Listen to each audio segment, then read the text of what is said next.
It had been over 15 minutes since Kyan took his place in line at Starbucks for his coffee. He had no idea what the delay was, as there weren't many people ahead of him in line.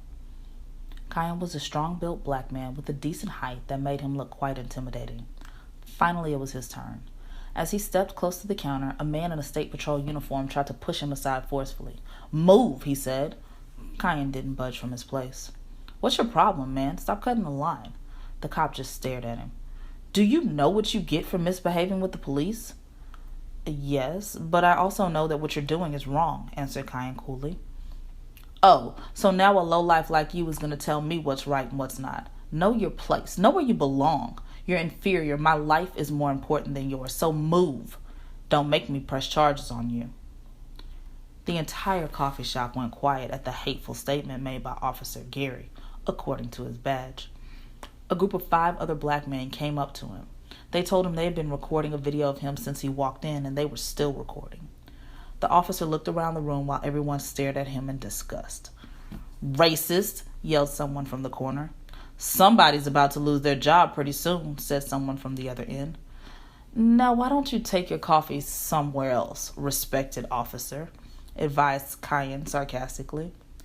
The tension created in the room got intense. The cameras were right in Gary's face. He angrily barged out. The other group came over and consoled Kyan and cheered him up. A few days went by, and someone had posted the video all over YouTube. In no time, it was all over the internet. All of the drama created in response to the video got Officer Gary suspended. The authorities concluded that he was mentally unfit for the job. The week had been tough for Gary. He wasn't able to get another job because of his bad reputation, and he blamed it all on Kyan. He decided to take revenge. Gary spent a week following Kyan around to learn his schedule and daily routines. He had a plan. He was going to kidnap and torture Kyan, not kill him, just teach him a lesson. He wore a mask so no one would be able to identify him. That night, he spotted Kyan walking towards his friend's house, like he did every day. He was in the middle of a call when Gary hit him over the head with a baseball bat. Kyan fell to the ground, barely conscious. Gary saw his eyes open and hit him again, even harder this time. When Kyan opened his eyes later, he was in a dark room that looked something like a basement. His head was pounding from the pain inflicted earlier. He went to rub his head and realized that he was tied to the chair he sat on.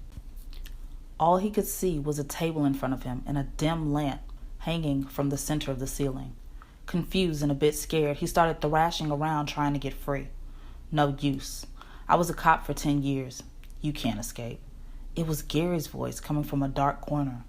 He stepped into the light and told Kyan all about his plans of torturing him. "I'd rather die than be black. You think I'd just let you live in peace when you ruined my life?" He approached Kyan, grabbed the back of his head, and smashed his face into the table over and over again. Kyan felt dizzy. He let out a muffled scream. Gary kept punching him in the face, laughing hysterically, for it was bringing him peace. Gary took out a gun, held the barrel in his hand, and smashed the handle into Kyan's mouth, trying to break every tooth. One after another, pieces of Kyan's teeth were falling in his lap. Gary was so angry that in his rage, he hit Kyan's temple a little too hard. Blood poured from the wound.